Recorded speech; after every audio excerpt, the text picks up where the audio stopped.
Hello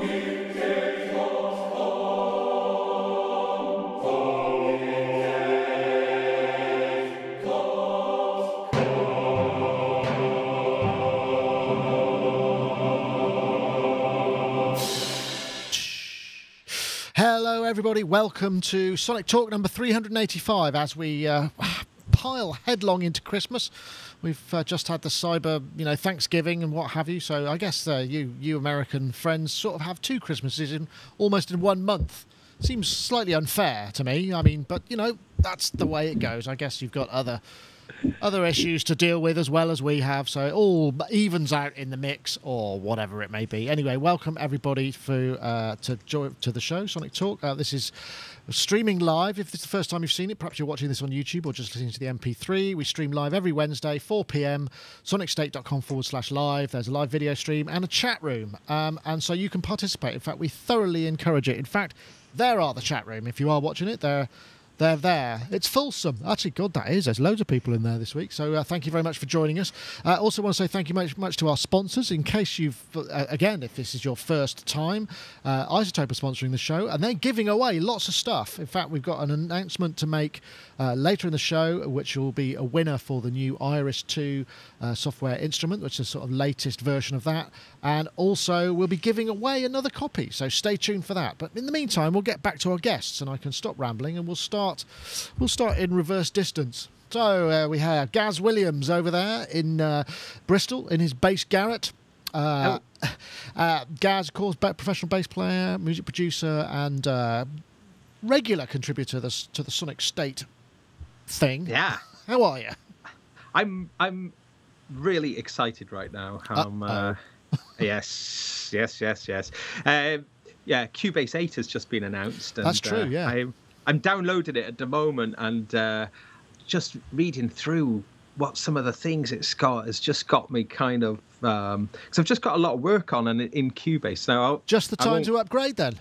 No, I will do it. You can run it. You can run it alongside, which is good. Yeah, I don't think you used to be able to do that, but it just has got some things which I think are really, really cool. I think one of the things that looks very, very interesting, or be of interest, I think, to a lot of people, is this new engine that is apparently incredibly efficient, and it's a new build. I think a new build of the audio engine, and it's like it's twice as fast. Apparently, you can get twice as fast. Bloody hell. Yes. So you can get, but that's actually in the coding, so you can run much more of everything. Yeah, it's interesting. But I'll tell you what, why don't we get onto that in a little bit, because there's a couple of features there, and you'll have a bit of time to read about it. But I appreciate that you could be excited, being a man who works. I mean, this is great. I mean, I remember, when you're working in a DAW all the time, and you hear about an upgrade, and there are things in there. Yeah. It's that very difficult thing. Do I upgrade, or can I or can't I? But it's that thing of wave meters, though. I'll talk about that later. Yeah, that looks good. Wave meters. All right. Anyway, reverse distance. I'm guessing maybe Robbie Bromman there, who's sitting on his very low seat in Robot Studios. He has a very strange camera that makes him further away than he actually is. When you usually see in the items in the mirror may appear, was it closer than they actually are? In your case, it's actually the opposite. You may appear further away than you actually are. Well, I'm on a Herman Miller Aeron, and it's on its highest setting. Me too. I'm on my highest setting. Maybe I should. Hold on. Yeah. I'm going down. Perhaps you've got the deluxe higher setting model than I have. Have I? Maybe that's it. Yeah. Mine just goes up further. Or I could have just moved my camera.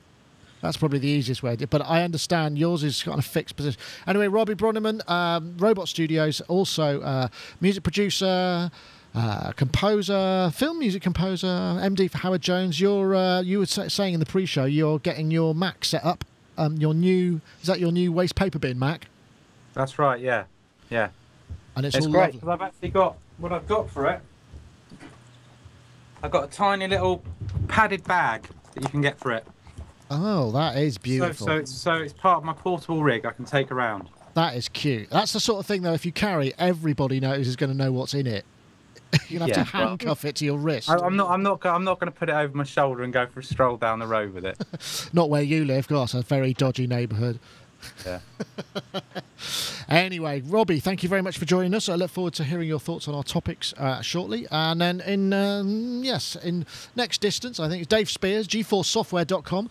Is it me, Dave, or are your synthesizers kind of getting closer to you? They seem to be encroaching more in our field of view. Is there more of them, or have you just got more patch leads in today? No, I did move my computer around a little bit. Ah, that's probably and this thing's on a drawer. I don't know whether you can see that, but that's on a slidey drawer. Is that the Andromeda? Yeah. Ah, lovely. Dave Spears, of course, G4 Software makes of fine software instruments, including the Oddity 2, which is now out there, right? Yeah. Wow. How'd you feel? It's been a week. Yeah, exhausted. No, brilliant. I mean... So is what happens as you get a larger user base? Do people go, oh, I've just found something a bit odd, or do you just kind of have to, talk people through the installation and those sort of things? Are those sort of things you have to deal with, or? No, obviously when we test it, we try and test it as thoroughly as possible, but there's always inevitably a couple of things that slip through. So this week is basically try and sort those things out. There's a PC thing that's driving us a bit nuts at the minute, which is very, very, very weird because it installs brilliantly on like 90%, 95% of people's systems, and yet I think we've had about 5 people saying it won't install on my XP or 7. We thought, oh, maybe if it was XP that would be another reason, but actually it's Win 7 on a couple of people's systems. Anyway, so yeah, that's kind of the big pressure right now is to get that sorted. Yeah, absolutely. But very glad to have you aboard. Thank you very much. As you can see, Dave has a number of synthesizers there in the background, and we'll talk a few synthy topics this week, so I'm sure we'll benefit from your insight. And then we're jumping probably 2,500-3,000 miles across to Rich Hilton, who's over in the States, over on the eastern seaboard. I don't know, how's the weather? Last time we saw you, it was snowing, and you were a bit worried about getting out for Thanksgiving. Did you have a good Thanksgiving and all of those things, and now back in the flow of all of that stuff, right? Yes, Thanksgiving was wonderful. The snowstorm did come beforehand. We did get out. It is now melted and warm and rainy. It would... Not that warm. Actually, you guys would say cold. It's very actually British out there right now. Ah, lovely. If I may. Well, thank you very much for joining us, Rich. As appreciated. I'm sporting blue colour this week. I thought I'd go for a blue background. I don't know if you can see. You probably can't quite make it out. That there is my Simmons bass drum, which I've set. I still haven't actually fired it up yet, but there it is, and it looks absolutely lovely. And behind that, you probably can't see, there's the Moog Sub 37, which is what I am reviewing at the moment, which I have to say is really bloody good. It's a real proper synthesizer. Proper synthesizer. I can testify to that, Nick. Yes. I was drooling all over it the other day. I hope the drool is sufficiently cleaned up now. I wiped it down. Oh, good. Whenever I know you're coming, it's like those sofa covers, which are just shiny and plastic. I just put one of those. It's like, or the things that you have in over keyboards in takeaway establishments. Very good idea. Very good. That's why I have a beard, though, is to try and prevent the drool from ruining all my gear. Oh no. Anyway, that'll be coming soon. I know lots of people have been waiting for that, but as I said, I had that slight minor procedure which meant I couldn't really reach up ladders and start hefting things around, so I decided to hold off on that sort of stuff. But anyway, we're going to start with a fairly synthy topic. I don't know if you've seen this. This is on the TAC magazine, which is actually a really good magazine. It does quite a lot of top 10s articles, but there's also some really good techniques, and this one is 10 of the best, your first vintage synth. Thinking of buying your first vintage synths, we run through a selection of the best value, analog options, and a couple of digital alternatives. And there's a few in there. I just wondered if anybody had a chance to check it through. I know, Dave, I'm going to come to you, Dave, first, because you probably have... Well, I'm not sure if you have many of the ones in there, but just quickly, Poly 800, JP 8000, CS01, Yamaha CS01, Gen SX1000, Korg Triton LE, Dave's... DSI 6-track, Sequential Circuit 6-track, probably Virus A or B, Moog Rogue, SH101 Roland, and a Juno 106. Seems there might have been a few missing there, but some good suggestions, right? Yeah. I don't know what to say, really. I mean, it's kind of funny because it fired off a conversation here. It was like if you were advising somebody which vintage analog synth to get within a reasonable budget, what would it be? And well, first, what's a reasonable budget, I suppose, is your first question, isn't it? Yeah, I mean, we were kind of thinking around the sort of 500-600 quid mark. I mean, we've got the 6-track, which I love. I love the SH101. In fact, do you want to... That's the one I want. I'd never really got on with the cool poly. I thought the Triton was an interesting addition, but I mean, stuff that we went for was things like, obviously, the Axe, which we think is a great little instrument. The Kitten and the Cat. A Cat at a good price and a Kitten, really nice, beautiful fills, little SSM fills in there. But yeah, no, some really interesting things. The Triton, I was a bit sort of confused about. That threw a curveball. But actually, the video that was on that page sounded pretty good. It sounded better than I remembered it sounding. Often does. Yeah. Often does, doesn't it? But for me, it's things like the JD800. You can still get those at a great price. And if we were recommending a synth, if it had to be a polysynth, to a kind of relative novice, something like that's brilliant, because first of all, you got obviously all the preset stuff to deal with, but you get that visual indication of controlling parameters, and you can tweak, and you will learn via that. So yeah, for me, that's it's an important synth, actually. Oh, and I love the JP8000. I just see that there. We've got one of those. I really like that. Build quality, bit iffy. You only got to like run your finger over it and it'll scratch. But actually, I think it sounds great. Okay, fair enough. I mean, I think that's a good starting point. I mean, I think there are probably a few minutes. It'd be interesting to hear from a sort of stateside point of view, because I'm guessing, you know, that the second-hand pricing is probably slightly different to what we would expect to pay for certain things. I mean, did you think there was anything missing from a kind of affordable starting point there? Well, I'll turn the question on its head. Of the 10 on that list, perhaps 2 of them are ones I might have wanted to own. Right, okay.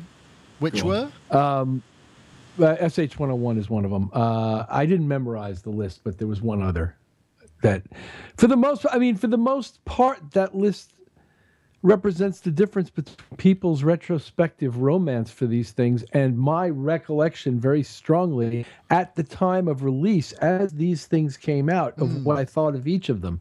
And so it's hard for me, because I lived through the exposition of all of these products. It's hard for me to divorce myself from the feelings I had for it at the time. Yeah, I know what you mean. And nurture my romance the way everybody else seems to feel about these things. So, for example, the Juno 106, which is a perfectly serviceable, wonderful synth, would have been less desirable to me at the time than a Juno 60, and still is, for the most part.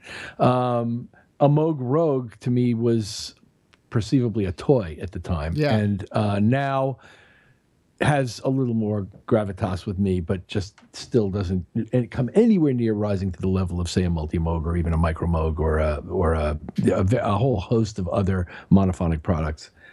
And I tend to be really snobby about this, or appear at least really snobby, because I can use pretty much any of them.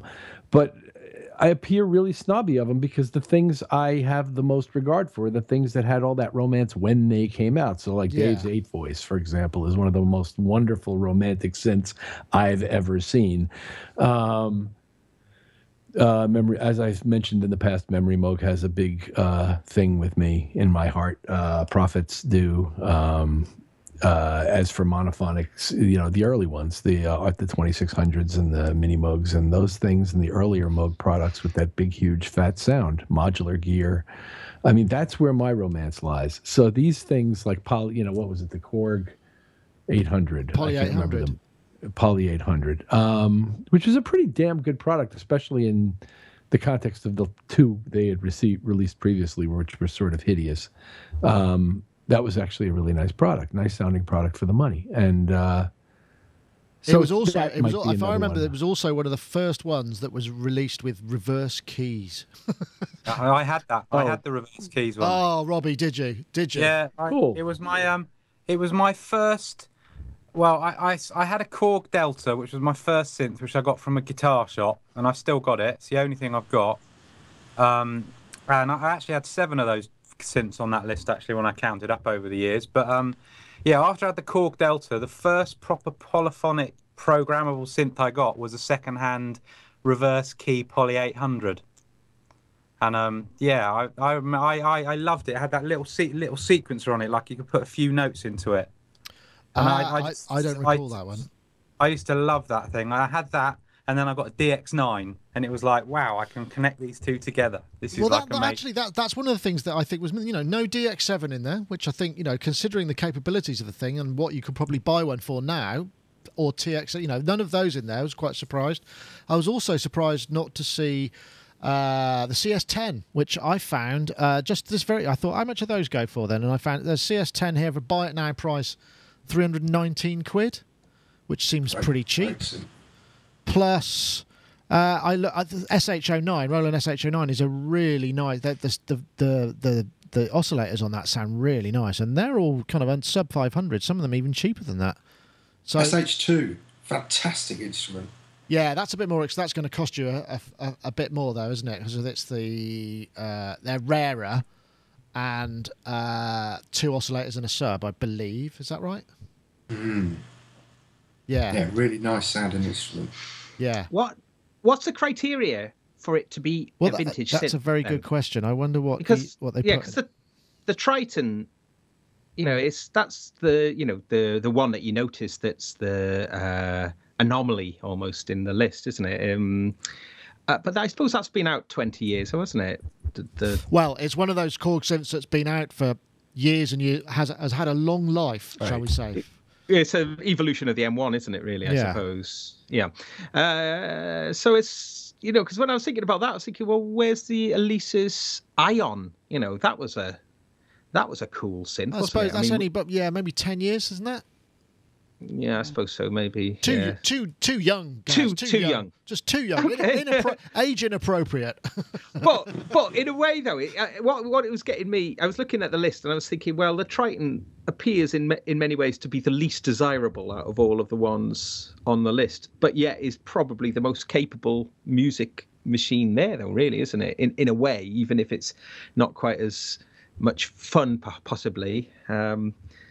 You know, so it's quite an interesting thing of what is actually, you know, useful or usable. I mean, like a Triton would be incredibly useful, really, wouldn't it? I mean, it can do so much. It's quite a powerful machine, but I suppose it's not very vintage. I guess in a sense, vintage synth one tends to think that there would be knobs on it, although the Poly 800 is not a particularly good exponent of that.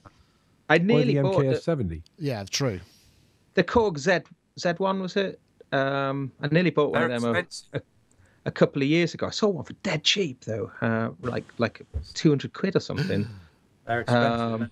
Are they? Mm. If I have to draw a line, I draw it at pre-workstation and post-workstation. I think that's a good distinction. That's a good, good. Yeah, but then you've got anomalies. Find a place to draw a line. Things like the Roland D20, that was like very early on as a workstation, and there were still other good synths coming out around that time. It's fair enough. Yeah. But are they vintage? I don't know. D50. Would you say a D50 was vintage? Kind of is in terms of time. Yeah. It is. How much are those? Yeah. How much do those cost these days? What do you get those for? They got to be quite cheap. $350. Let's check. Roland D50. Live. I'm not going to make a purchase. I'd like to point out. But if we're talking vintage, I mean, 370, not too bad. Of course, you know, I've got a. Did I mention I bought a Simmons SDS9, which is analog, and that's under 500 quid, and it's got a drum kit attached to it. I think you'll find it's an 8, Nick. 8? Oh yeah. Well, I haven't switched it on yet. Yeah, you're right. I haven't switched it on yet. That just which I really got to get round to. I've been struggling to do other things and having all sorts of technical issues behind the back. Anyway, that's dull and not very interesting. But I mean, Robbie, I mean, was there anything in there that you think was missing? Because I mean, you said you'd owned quite a lot of those. Anything there that you think actually there are some other super little? Well, I mean, I always think like Rich was saying that the Juno. I mean, I know people don't think the Juno 106 is as great as the others, but it's for convenience and integration in a modern studio. it's still a really capable synth, and it's got a real version. sound. That chorus is just, you know, big, wide, fat pads. It's such an easy introduction to synthesis, analog synthesis, isn't it? Those synths, and yeah, I mean, but they're going for crazy money again now, aren't they? I mean, I think since that Kiwi upgrade, suddenly people 759, bloody hell! I mean, Juno 60s are going for like 1,400 quid sometimes, aren't they? I mean, really. 2 years ago, you could have got one for 500 quid. Right.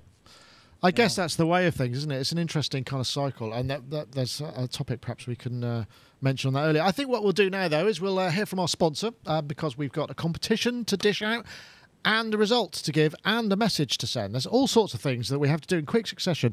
So, for those of you, excuse me, who are interested in such thing, you should really check out Iris 2. It's Isotope's new version of the spectral filter. This is sample-based synthesizer. Now got 4 slots. Got intuitive spectral selection of tools. This is a selection of patches. It's very analog. Lots and lots of modulation. Dozens of classic analog oscillator samples. Oscillator waveforms are now available for all 4 sample pools. Multi-mode master filter. A flexible modulation system with over 100 modulatable parameters and sculpture signature sound using up to 5 LFOs, 5 envelopes, mini expression controllers and macro controllers. Lots and lots. Advanced ADSR envelopes, 5 of them. 5 LFOs, macro controls, visualization, see the effects of modulation and filters very easily when you can see it. And this is obviously the spectral. Ooh, yeah, that sounds massive. An intelligent zero crossing if you want to import your own samples and do your own thing. So really, and some great effects as you can hear in there as well. Some really, really nice. Iris 2, go to isotope.com/iris and you get a 10-day trial free with a limited selection of waveforms when you actually buy the full thing, which is, I think, still under offer. I think it's $199, I think, until another few more days. It's going to be, you get all of the sample instruments. It used to come with packs that you could buy. Now you just get the whole lot and be done with it. So I want to say thank you very much to Isotope for sponsoring the show. And of course, we do have a competition winner from last week. Last week we asked you to tweet Modulate Everything. It's a Twitter competition, so if you've got a problem with Twitter, I'm afraid that's just the way it goes. Anyway, the winner was Sven Peters, who's called the rather amusing title Twitter handle of Svendetta07. And he also commented, watching your show is the best modulation of the week. Very nice. Like that line. That's a good one. I might try and use that somewhere.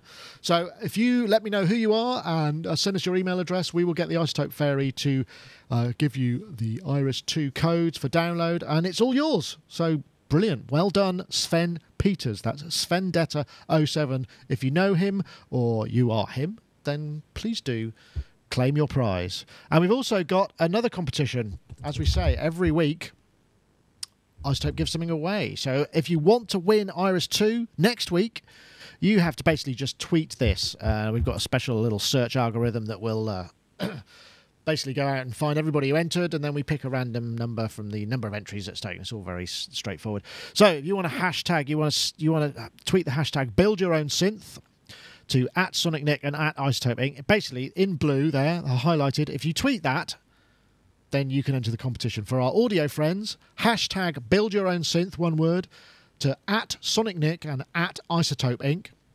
Add a comment, though, as well, because, like I say, we do enjoy sort of seeing your feedback as well, and sometimes you come up with some very funny things, so we'd like to see them. So anyway, thank you very much to Isotope for sponsoring the show, and that's it. We're back. Excuse me, I seem to have a bit of a frog in my throat, or maybe a couple of frogs by the sound of it.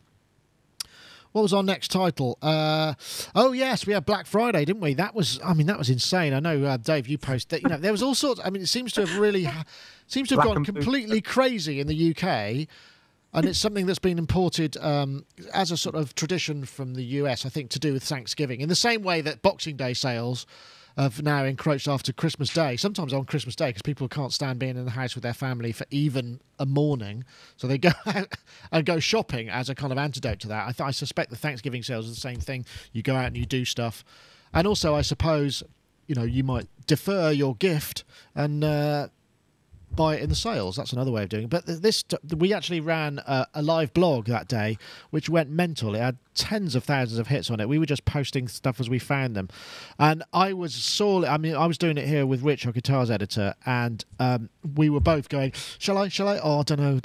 I don't know. And there's so many deals here, and some of them are really quite good. I think the one I spotted that was the finest was I nearly bought the Micro Brute for £209, including delivery and VAT, because that's just almost free. Wow. I nearly bought that, but I just thought I've just bought a Simmons. I can't. I just wondered. I know, Rich, we talked to you. You were sort of looking for something specific. I wondered if anybody else had actually made a purchase. Did anyone kind of just go, "What the hell, Robbie? You're looking guilty." I did. I had a list of things that I was waiting for. A list of upgrades and UAD plugins and all sorts of stuff.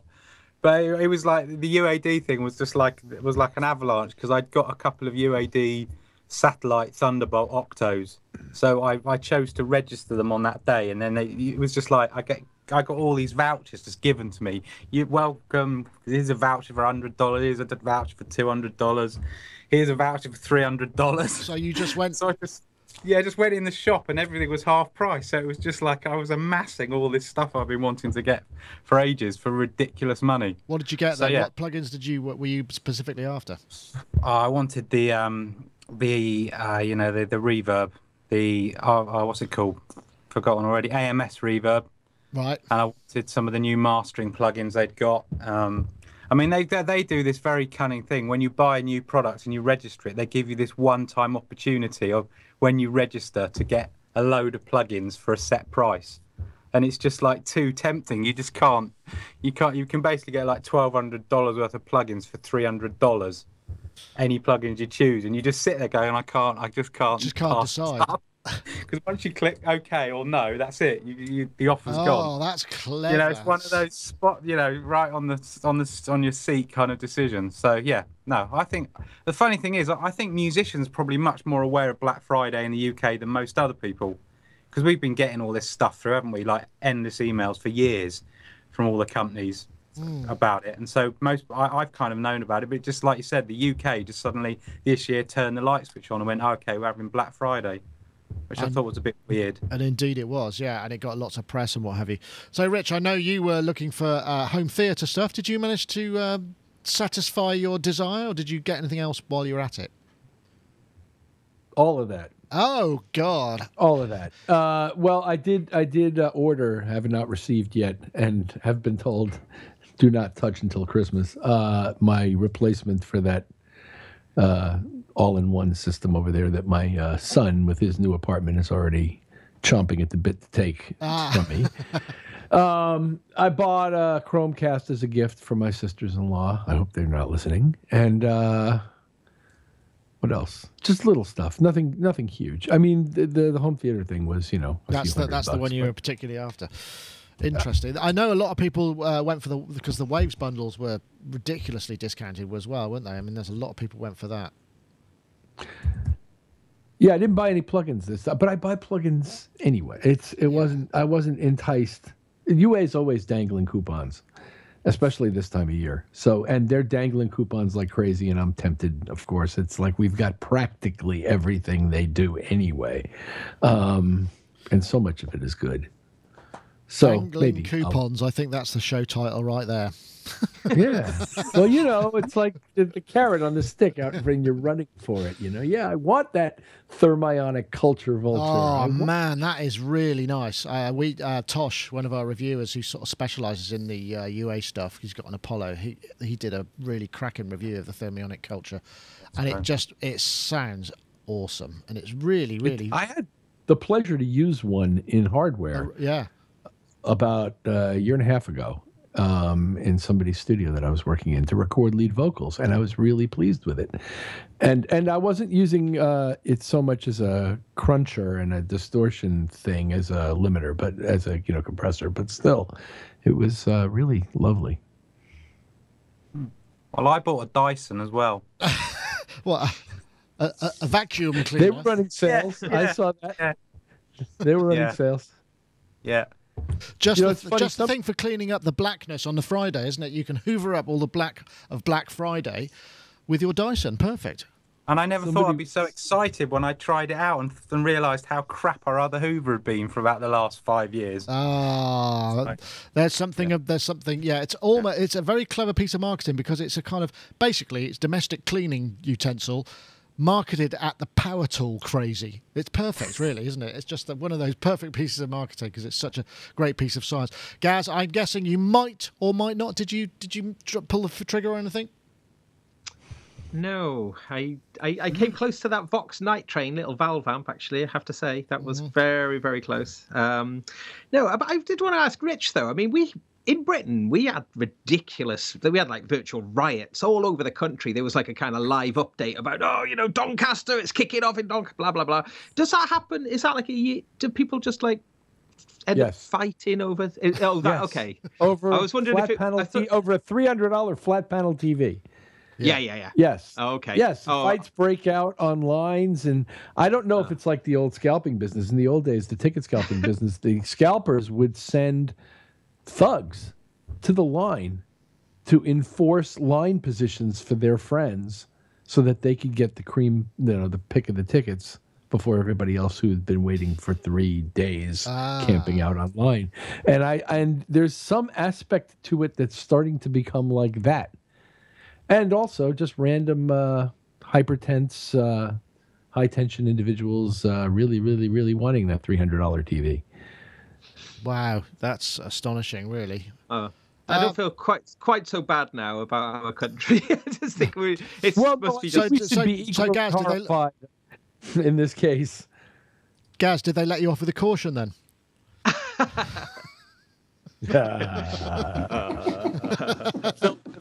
So anyway, Gaz, I know you wanted to talk about Cubase. So is there any other couple of features that you want to sort of throw in there? Because we only got the news today at about 12 o'clock, I think it was.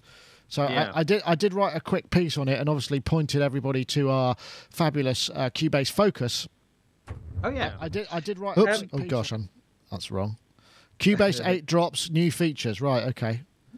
Well, I think wave meters is a brilliant idea, and I think we've seen this on something else. I might need reminding what it was, but that's where when you're on the mixer, there we go. That's a shot of it. Your faders have got scrolling, waveforms, which just looks great.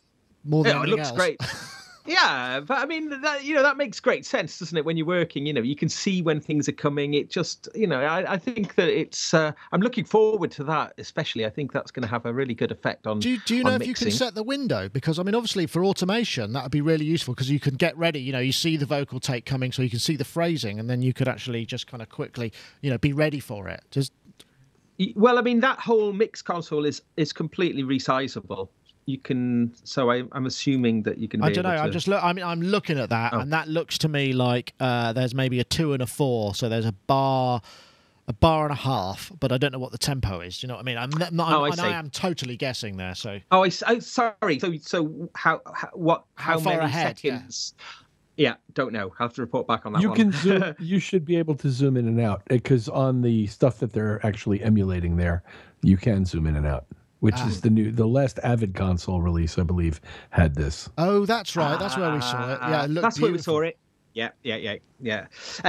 Also, I think this maybe brings it in line with Logic, which I think has had a similar thing, which is that the low latency, very low latency is just on any armed tracks that you're currently playing, and everything else. ASIO Guard 2. Variable latency for performance-critical tracks, larger latency for playback-only tracks allows you to more efficiently direct CPU resources where required.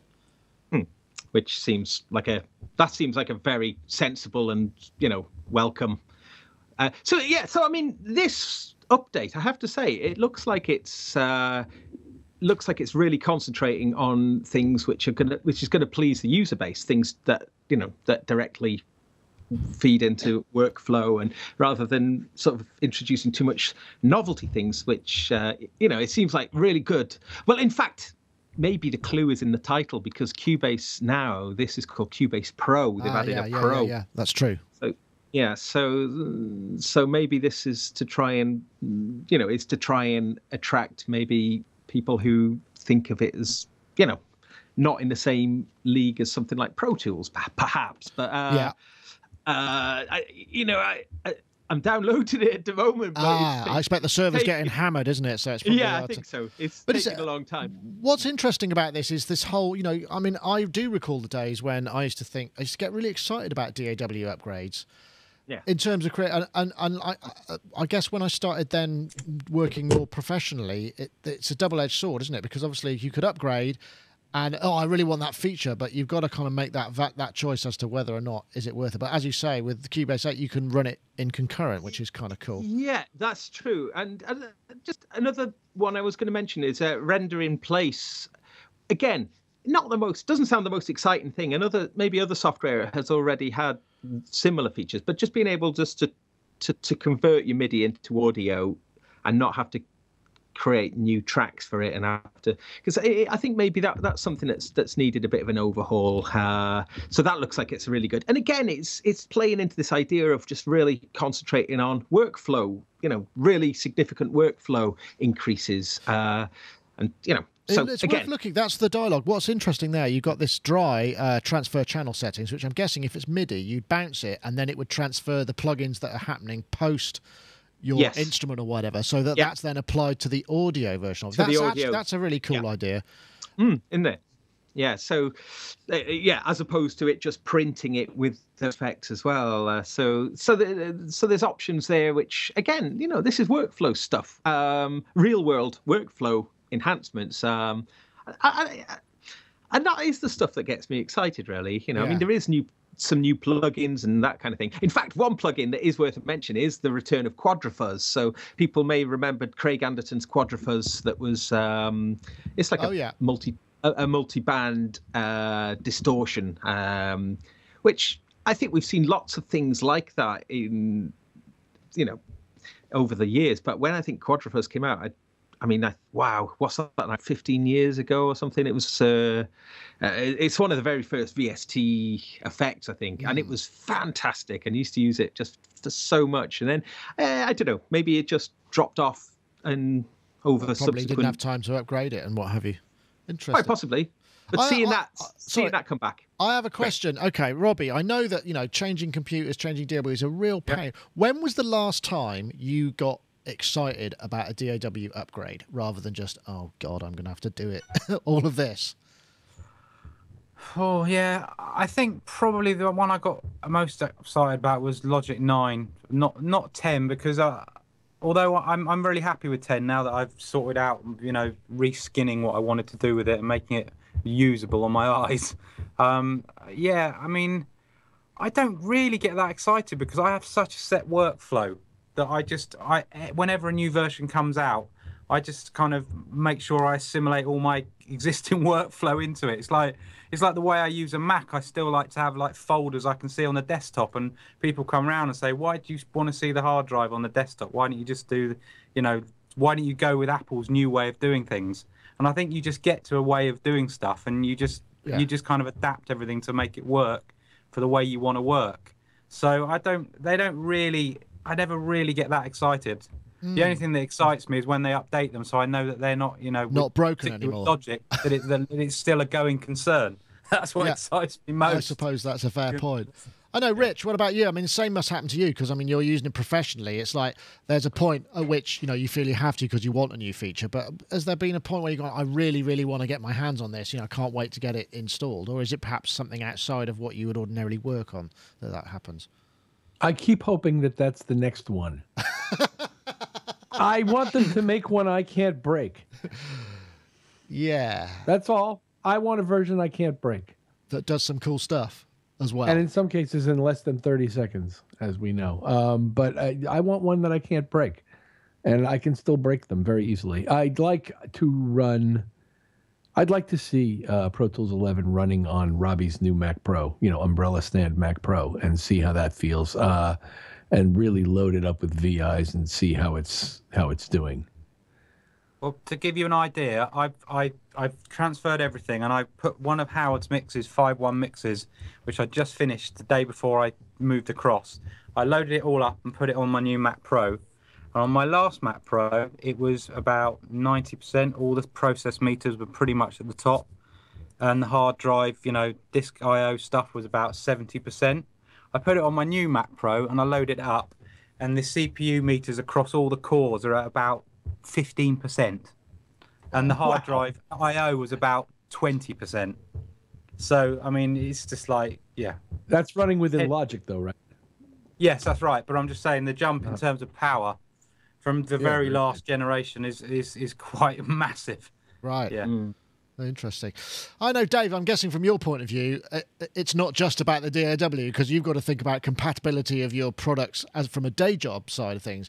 So in terms of, just a feature that you wanted in a DAW purely from a kind of, I can't wait to play with it from a creative point of view, when was the last time you perhaps got a frisson of excitement that wasn't adrenaline from thinking, oh shit, it's going to be a whole load of work? I think I'm with Robbie. Probably Logic 9. I think so.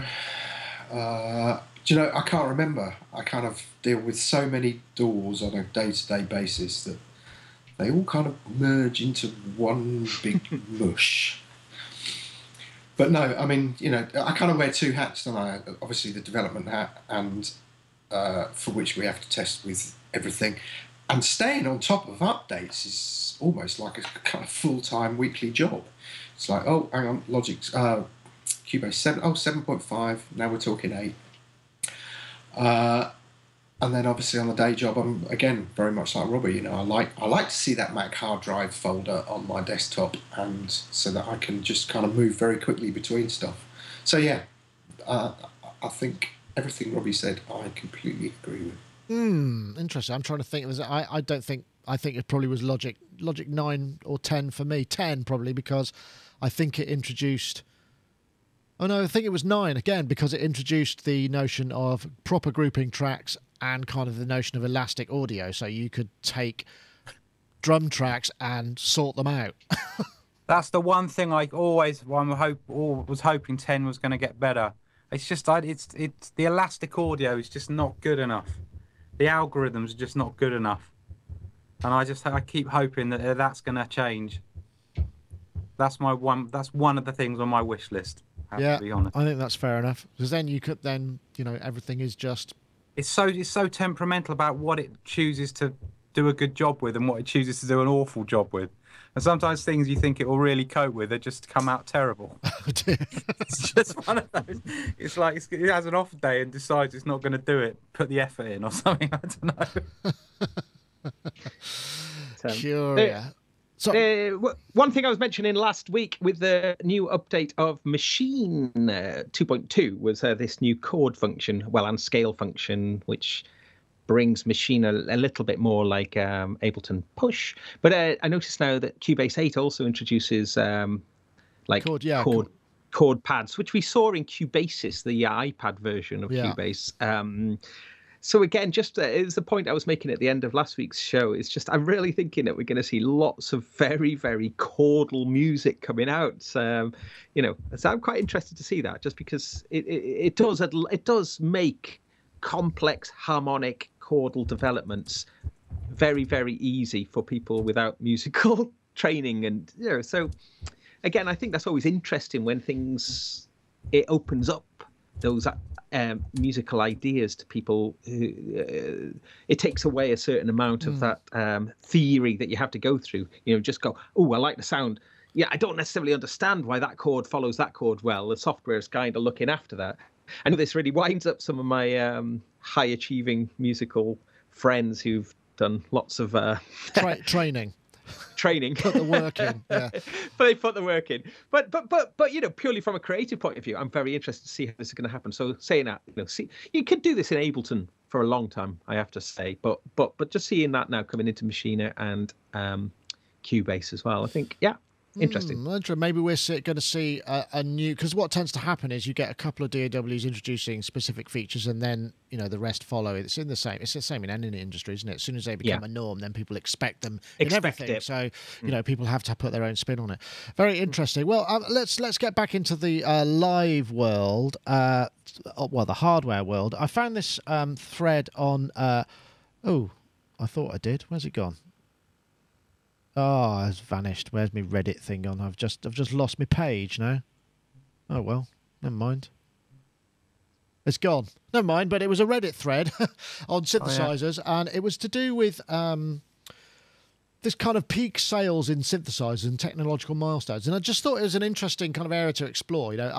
The notion being that, are we now at a time when synthesizers are selling as a product kind of category more than they ever were, or perhaps were there other golden eras, and what do you think it was that triggered those things?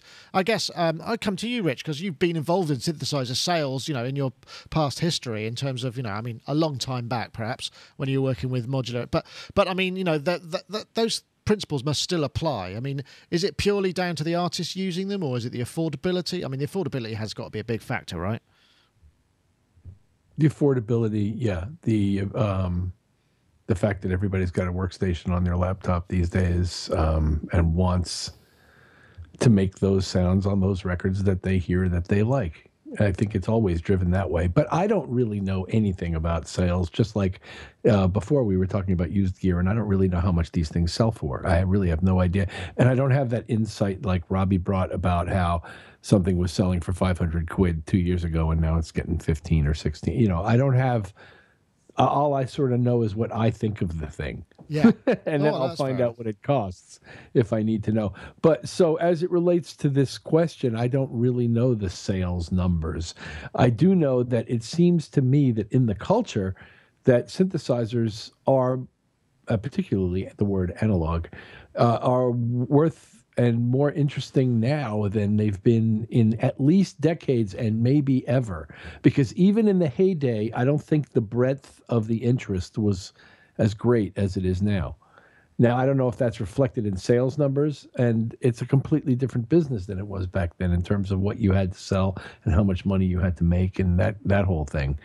So I might not be, I think I'm not the most qualified to discuss the sales aspect, but culturally, people are interested in synths. So that's got to be, I mean, so, it must be the case that there are just more. Dave, you probably, you are probably more in touch with at least buying vintage analog stuff, but generally there is a huge interest in just the notion of owning a synthesizer. Do you think we are at a golden age now, or has it been another time? I mean, in terms of just volumes, it must be now, surely.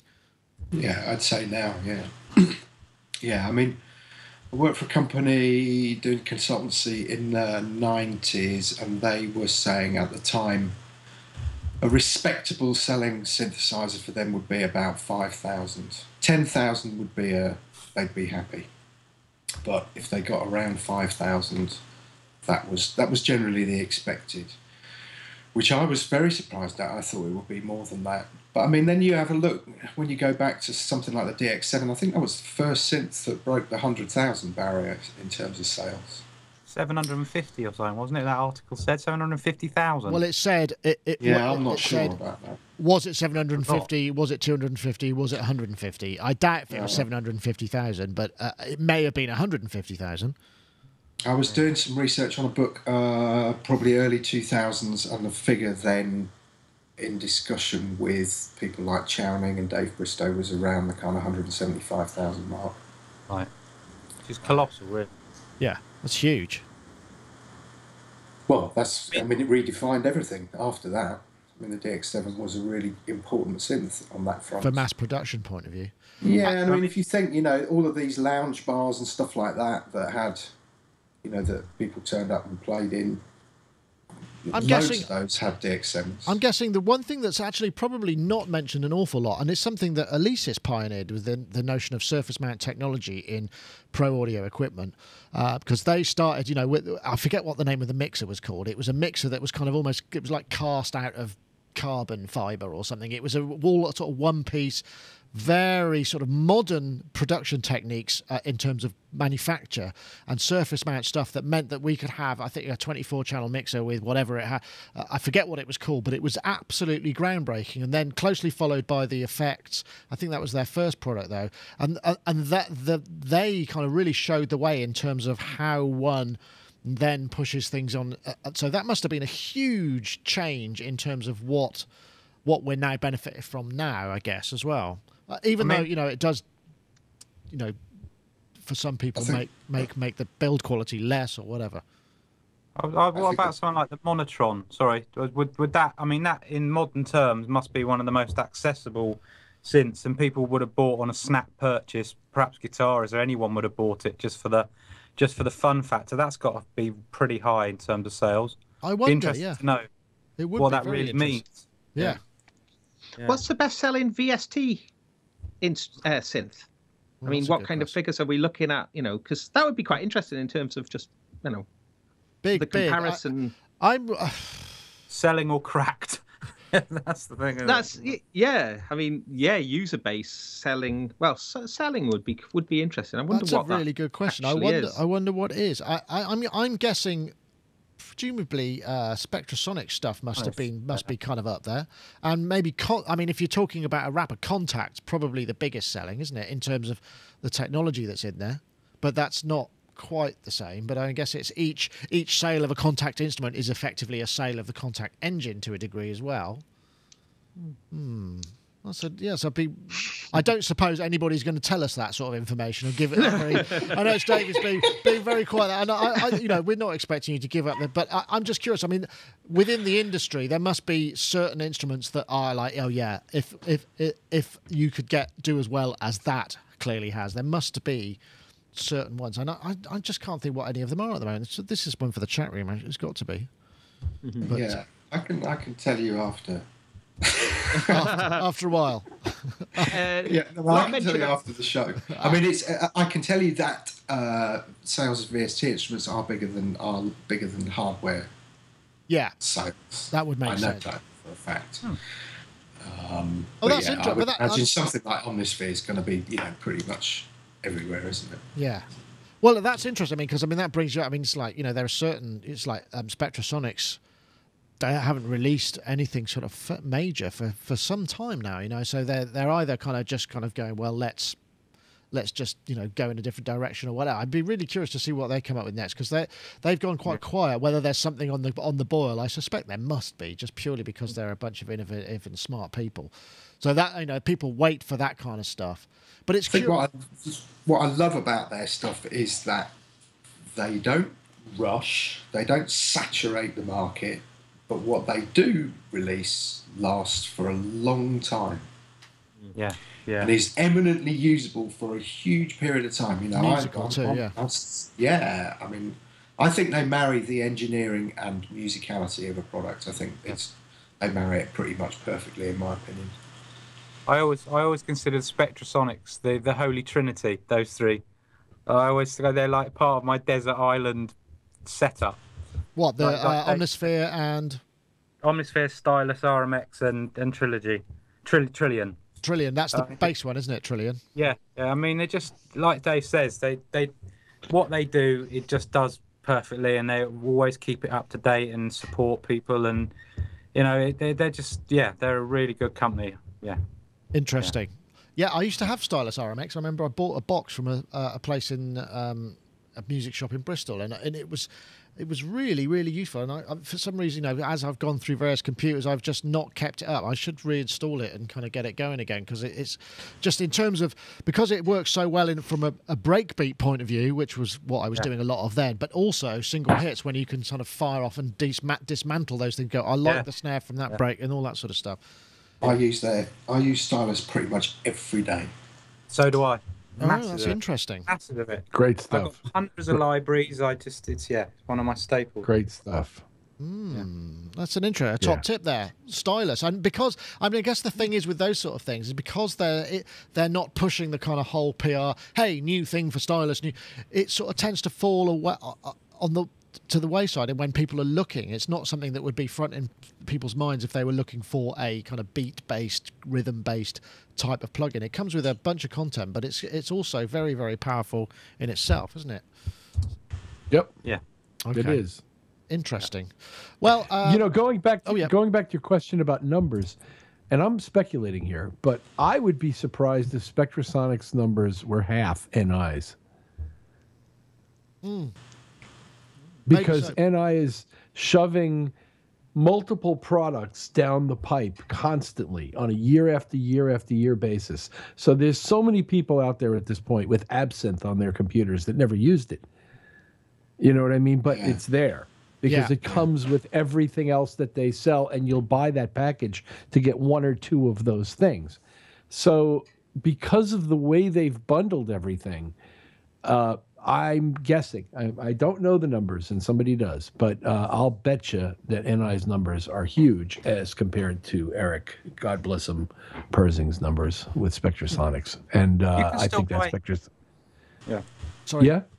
No, sorry. Go on. I was going to say, you can buy NI stuff separately, can't you? Anyway, Yeah, you can still buy individual plugins. But does anybody? No, yeah. Convenience, isn't it? You just go for the complete 55 million. You're going to spend $200 or $300 to buy Contact instead of spending $600 to $800 to buy the whole bundle. Yeah, and you get like 5 other synths and everything else, and battery, and whatever, some kind it's of on a hard library. Yeah. So you don't have to spend 10 hours with DVDs. Yeah, well, that's true. I mean, but it's convenience. But then, again, convenience is available to a subset of people. To working professionals, convenience is very important because you don't want to spend 3 days installing it. You just want to plug it in and get it going.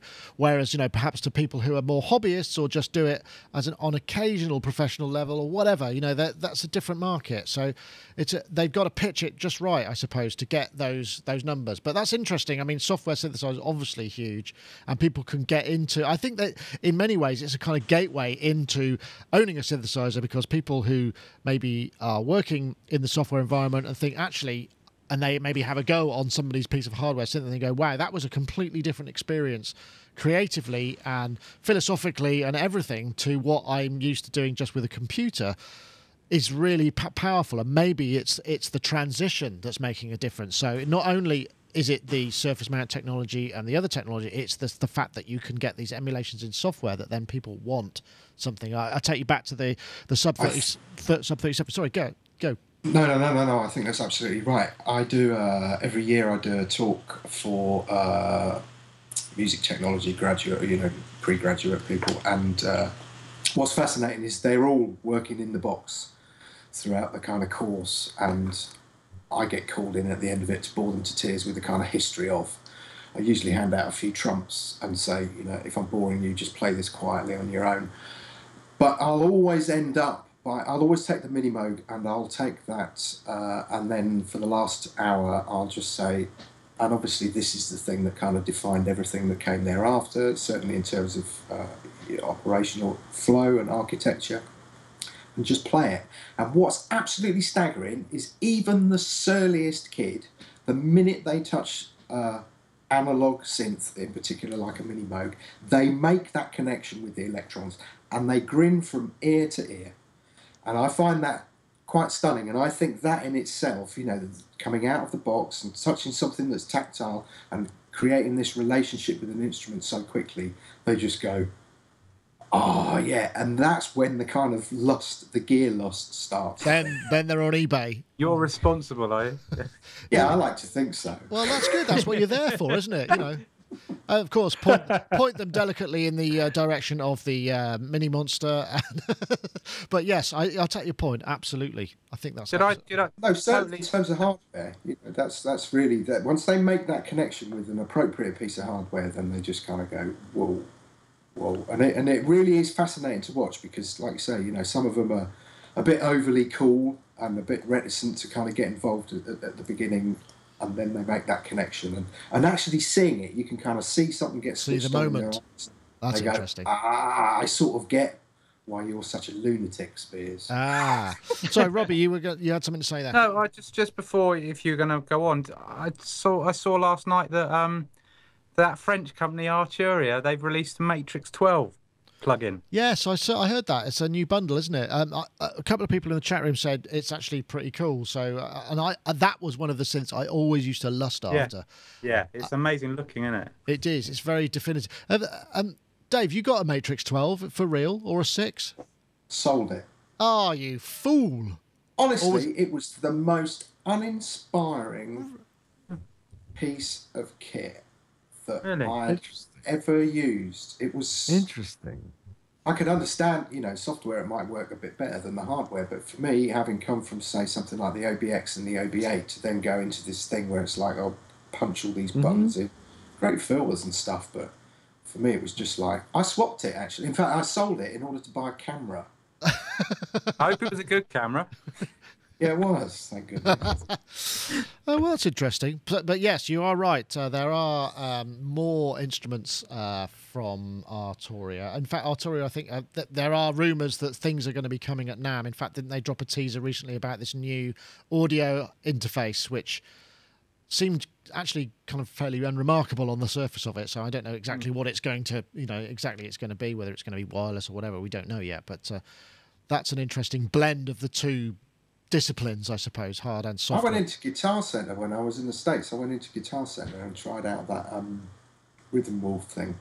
Yeah. But Arturia are like what M-Audio were like 4 years ago. They're just everywhere. Everything in Guitar Center was literally like Mini Brute, Micro Brute, Spark, all the little keys, stuff like that.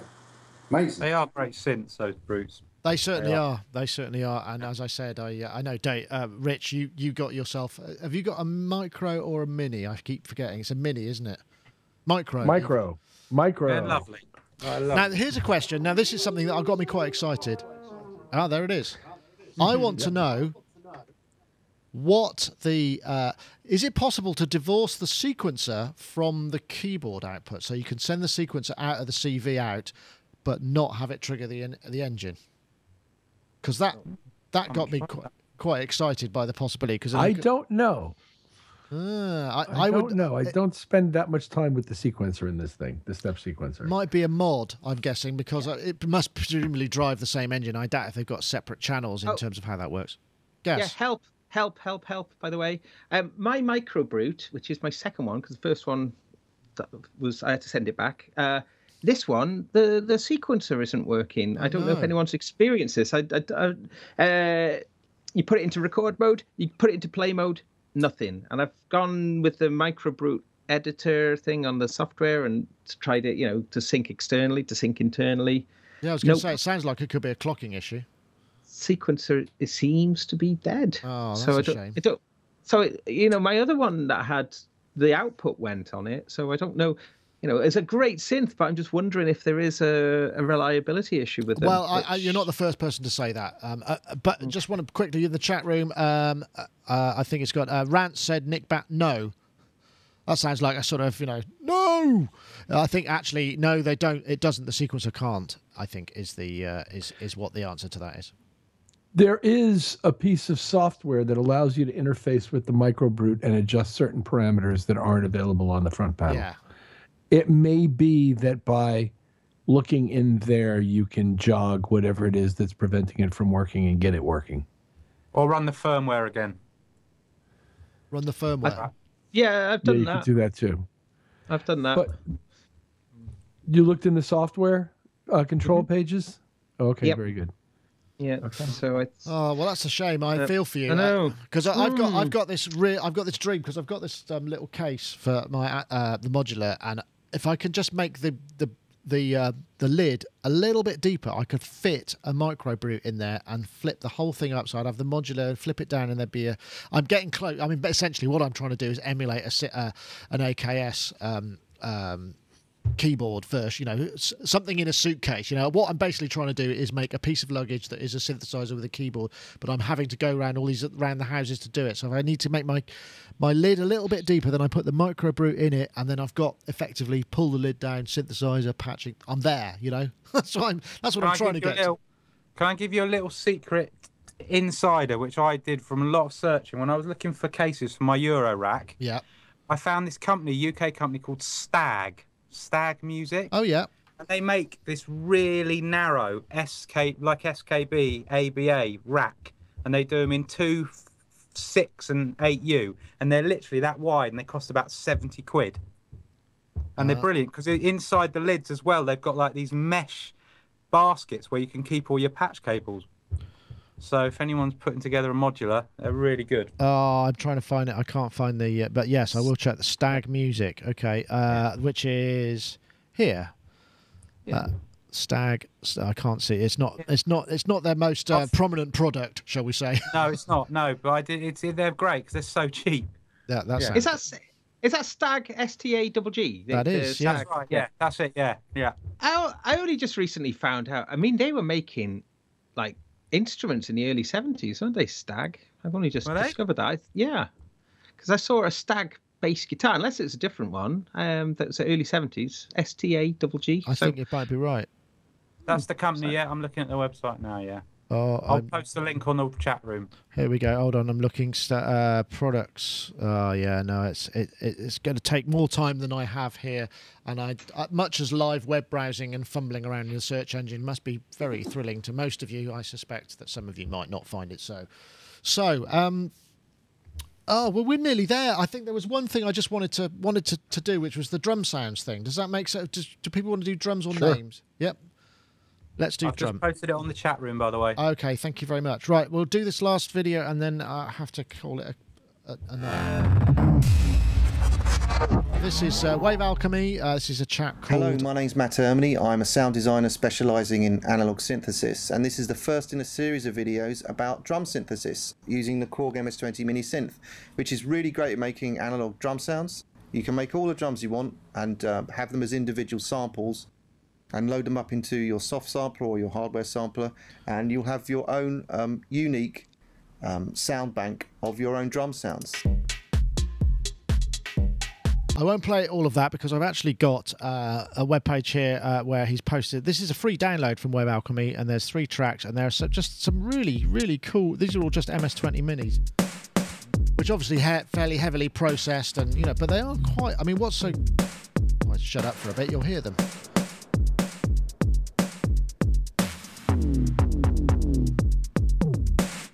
Anyway, but the notion of creating your own drum sounds. I mean, we may have covered it before, but I mean, it's something that I think now that, you know, we've gone through the notion that, you know, there are vintage synthesizers that one might want to get. There are also a proliferation of analog synthesizers that one can get.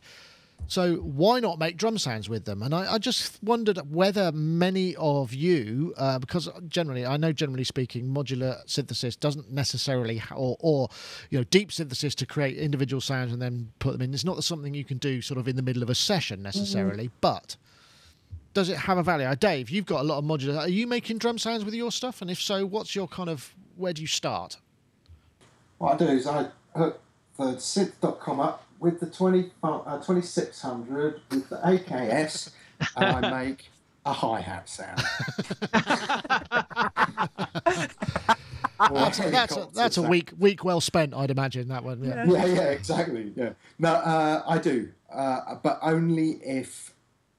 Actually, the truth is, only if A, I've got time, and B, I know the RMX library so well that if I go, actually, it won't be on there, so I'll make something. But 9 times out of 10, it's in the sound menus in the RMX library. That's where I'll get most of my stuff from. This was really good. Sounded fantastic. It does sound good, doesn't it? And I'm not having a pop at it in the slightest. But you could put air through the Empirical Labs Fatso and it would still come out sounding good. You could put silence in it and it would still come out sounding good. And when I looked at the list of stuff that they processed it through, I was like, yeah, right. And I know the MS-20 is it's a great thing for synth drum sounds. Oh yeah, here we go.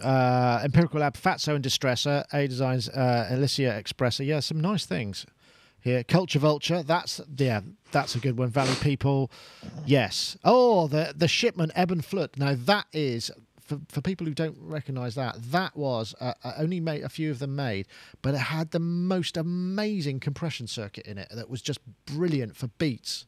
So I can understand why they might sound good. And I guess, you know, maybe the Sherman would probably would count that. I've used the Sherman with analog synths to make sounds before.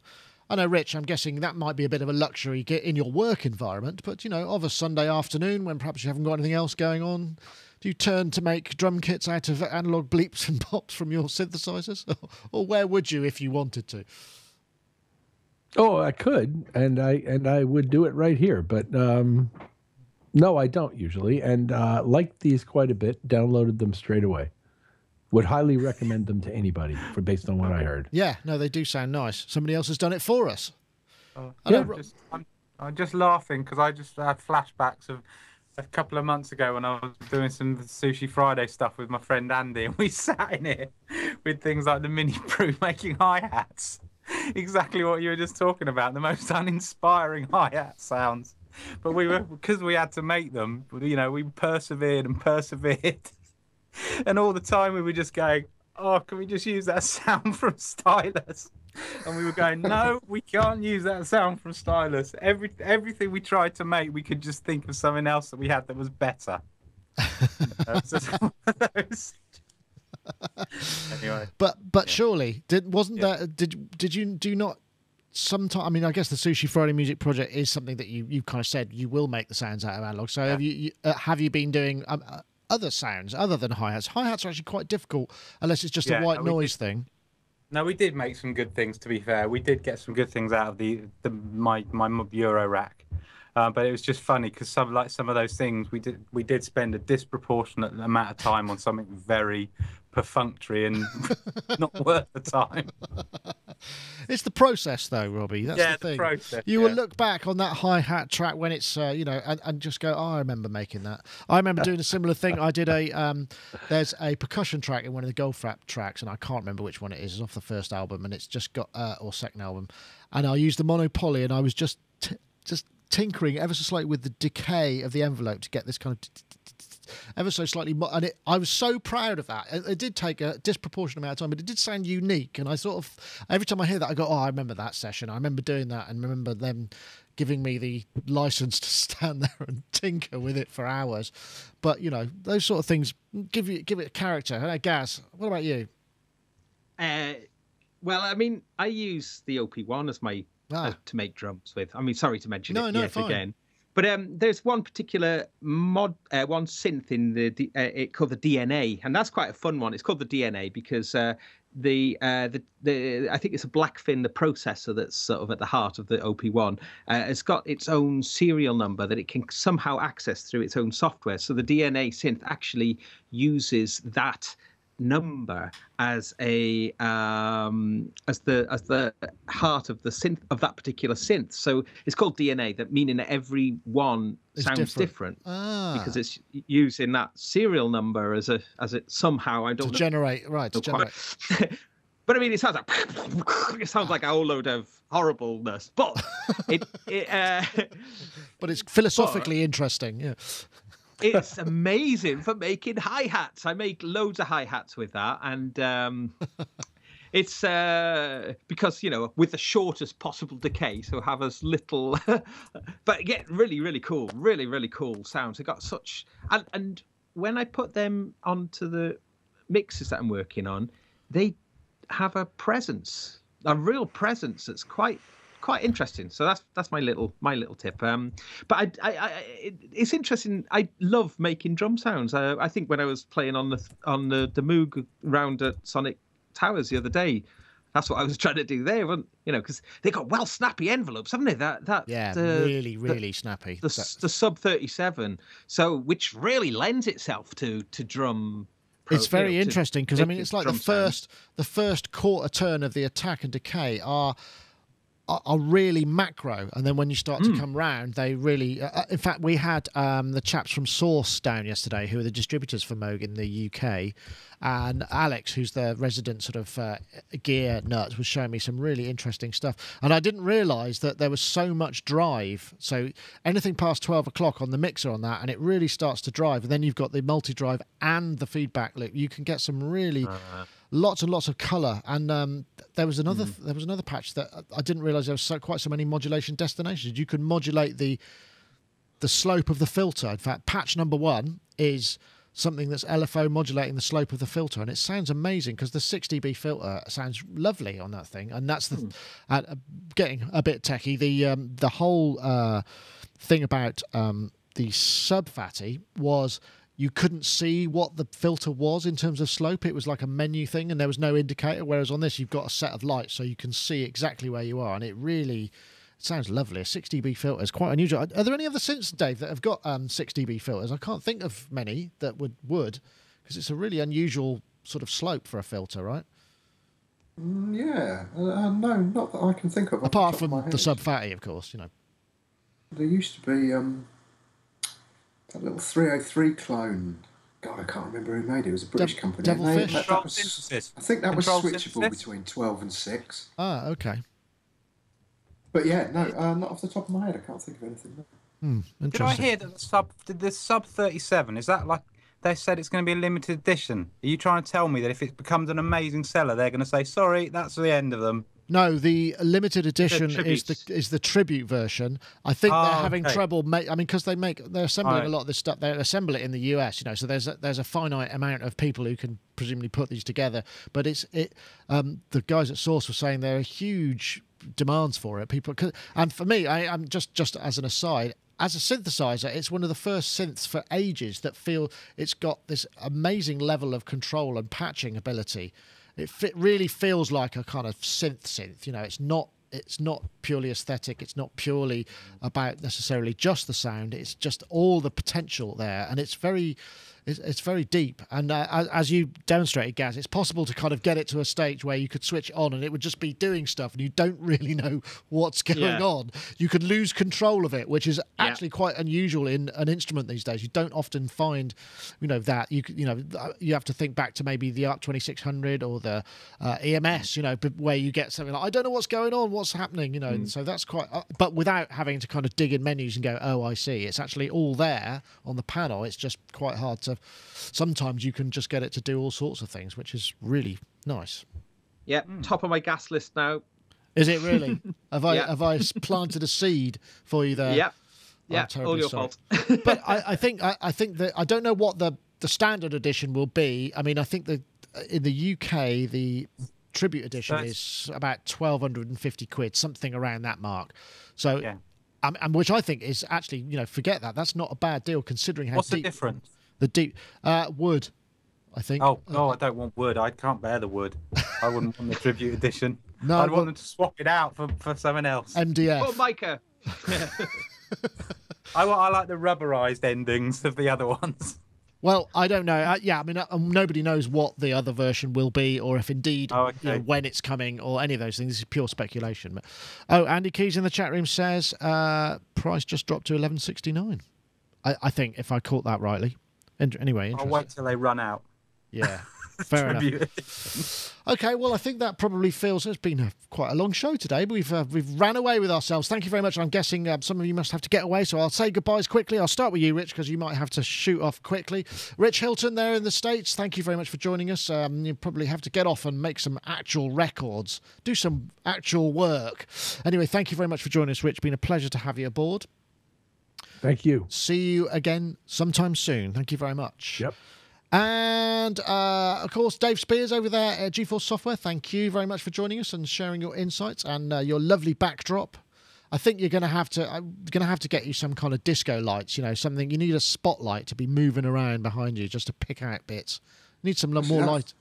That was the only thing I was looking at on that Black Friday, or whatever it's called. It was those Philips Hue lights. Oh, but I'll tell you what I did buy, although it wasn't on Black Friday because I refused to be involved in such crash shite, was Sonos stuff. I bought some Sonos speakers. What, the hi-fi stuff? Wow, wireless. Yeah. Somebody was telling me about them in America. I knew very little about them. Are they good? Which I honestly, 3 minutes to set up. Absolutely painless, and I bought a little one to start with, and then I went straight back to the store and bought a big one. Completely. So that's my new obsession. I think I'm going to fill the house with those. Nice. Well, I'm glad to hear it, Dave. And Robbie Bronneman over there, Robot Studios. Thank you also for joining us, sharing your insights. I hope you have a great week. You're off to do some work overseas, right? I was going to be going over to Canada, but it's been postponed till January. So I've got a nice couple of weeks to kind of get some stuff sorted out. Excellent. So you're going to be there at NAMM time. Maybe you can drop down and visit us. Oh, who knows? Actually, I didn't think about that. Anyway, well, thank you, Robbie. I'm glad to hear that, and I hope it's not throwing your schedule, but just giving you some space. Good, excellent. And Gaz Williams over there in Bristol, thank you very much for joining us as well. It's been a pleasure, and I hope you enjoy your Cubase diving.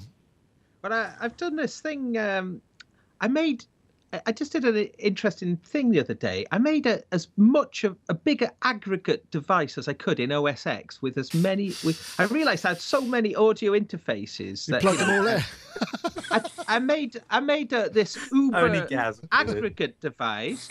I had the Gaia, the Allen and Heath desk here, the TC Helicon, Voice Live, the Yamaha THR amp. How many did I have? I got 7 aggregate audio devices, and then I created channel strips for them in Ableton Live. So I just out of experimented with just trying to see what would it be like with this uber audio interface, having my Motu Traveler as the system clock. Put all the tracks into record, and then just went to the different things. I didn't hear any clicks or any glitches in any of the tracks. Nice. How about that? That's a first. I thought, is it now working? Is this kind of aggregate device, which is almost like a dream in a way, just to have all these things all just, getting the optimum sound through their USB audios and various things like that. And it worked. Wow. How about that? Was this before or after you did your Pono experiment? But it worked. I'm going to test it more before I go public about it. Any more public? Yeah. You're right. But it worked. Nice. And I thought, because I've been really avoiding it. I mean, I've been using aggregate to aggregate the iConnect MIDI in with my Traveler, but to have all these disparate devices all connected and all working, Nice. I like the sound of that. That's the kind of mad science that we appreciate here on Sonic Talk. Anyway, well, that's it for this week. Thank you very much for listening. Also want to say thank you very much to iZotope for sponsoring the show. And remember, if you want to enter the competition, tweet that and add a comment. Build your own synth at SonicNet at iZotope Inc. and you could win a copy of iZotope Iris 2. So that's it for this week. I'm going to press the fade to black and it shall all finish shortly. Goodbye.